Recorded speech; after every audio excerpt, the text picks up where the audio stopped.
Joining us now, the reporter with the Indianapolis Star who wrote the initial story and conducted more than a dozen interviews on it. Marissa Kwiatkowski is with me now. Marissa, good to see you. Let me start with this. After all the interviews you did of independent third-party witnesses and so on, do you believe the story? It's not my job to believe or disbelieve this story. I will leave that to others. It's not your job, but what do you think? I'm asking you. I mean, were you persuaded at all?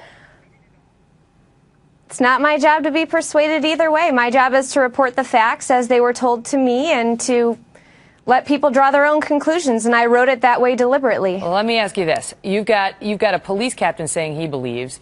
Did you interview the people who claim to have seen the boy walking backwards up the wall? I interviewed the registered nurse who witnessed or says he witnessed the boy walking backward up the wall. I did not interview the Department of Child Services caseworker. However, I had her report from that incident. And did she claim to see it as well?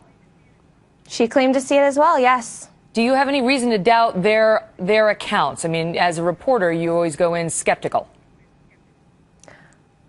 I think they believe it, yes. Is there any reason that you uncovered to doubt them? In other words, any history of their relationship with the truth, any performance complaints, that kind of thing? Good question. No, there weren't any sorts of situations that gave me pause.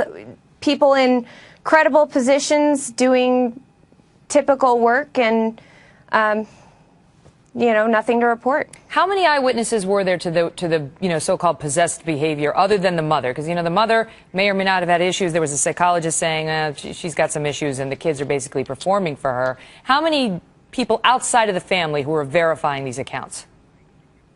You mean in the hospital or outside of the hospital? Anybody outside of the family.